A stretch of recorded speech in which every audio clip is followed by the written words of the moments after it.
भोपाल के करोज चौराहे पर देर रात बड़ा हादसा होते होते टल गया। मेट्रो रेल निर्माण कार्य कर रही कंपनी की बड़ी लापरवाही सामने आई।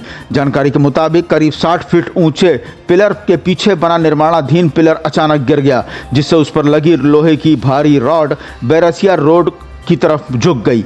गनीमत रही कि घटना के समय वहां से कोई वाहन या राहगीर गुजरा नहीं, वरना बड़ा हादसा हो सकता था। बताया जा रहा है कि देर रात बारिश और हवाओं के कारण यह हादसा हुआ। स्थानीय लोगों का आरोप है कि निर्माण के स्थल के आसपास यूआरसी कंपनी की ओर से पर्याप्त सुरक्षा बैरिकेड्स नहीं लगाए गए थे।